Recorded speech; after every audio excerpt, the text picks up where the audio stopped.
Hey, folks, we have some very similar challenges to what we were doing in section five in section six. So, the new sections, what I'm saying is not that much different than what we were doing, just different formulas. So, we're going to deal with the double angle formulas and the half angle formulas. And I'll put the half angle formulas up there in just a second. I just have pictures of the double angle formulas right now. Actually, my second video will do that for you. So, how do they work? Like, how were they developed? I should say, how were they developed? So, they come from the sum formulas, uh, at least the double angle formulas do. So, can you imagine if alpha and beta were the same angle, right? So, let's say we had the sine of alpha plus alpha instead of alpha plus beta. Well, that would give us the sine of 2 alpha. So this is what mathematicians were thinking. Maybe if we had a double angle formula, it would come in handy at certain times. And I wonder, could we simplify this expression on the right side of the equation to one of these formulas right up here? So here's what they did. They said, okay, well, if the alpha and the beta were equal to each other, then I'd have something like this: sine alpha, cosine alpha plus cosine alpha sine alpha.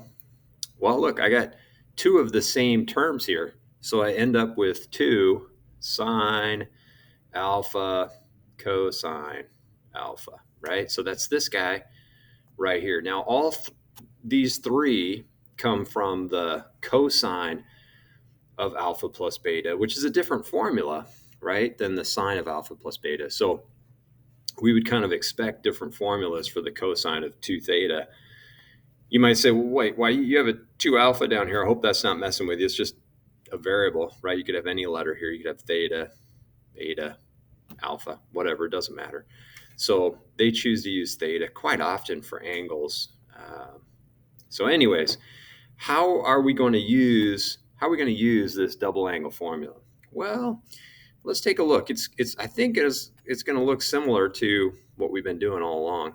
The formula for sine of 2 theta is involving the sine of and the cosine of theta, right?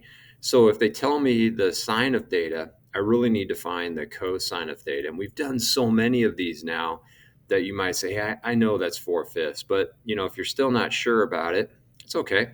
You make a little right triangle. You make it look like it's in the first quadrant, right? So here's my unit circle kind of cranking along like that. And you'd say, okay, well, this right over here is 3/5 and the hypotenuse is 1. And let's say we don't know what b is right down here. So we go b squared plus 3/5 squared is equal to 1 squared, right? Pythagorean theorem. And we end up with b squared plus 9/25 is equal to 25 over 25. I'm going to make 1 look like it has the same denominator as 9/25. Then when I subtract 9/25 from both sides, I get 16/25 on the right side. And when I take the square root of both sides, I get plus or minus 4 over 5, but I want the positive one because we're in the first quadrant here. So I'm going to put positive 4/5 down. So, all right, so the cosine of theta is 4/5. If you remember that from those problems we were doing before in the section 5, you can skip some of this work right down here.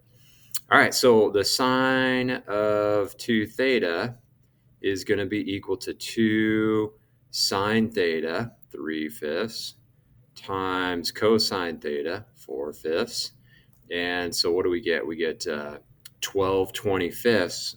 Okay, so we get 12 over 25 when you multiply the fractions together.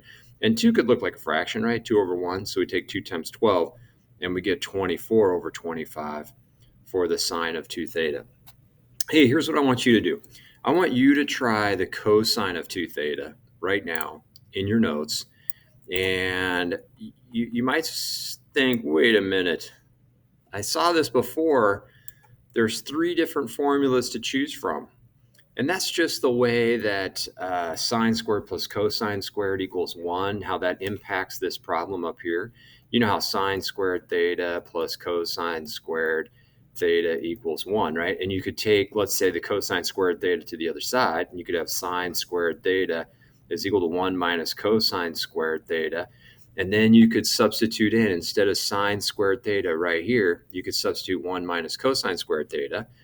And it's going to end up being this equation right here when you distribute the negative sign through. I'm not going to show you all that, how were they developed. I'm hoping you trust me that there's actually 3 different formulas that we could choose to use.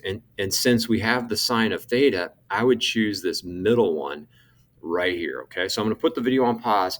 You're going to try to use this middle formula right here to find the cosine of 2 theta, and then we're going to check back in on video 2. All right, thanks for watching.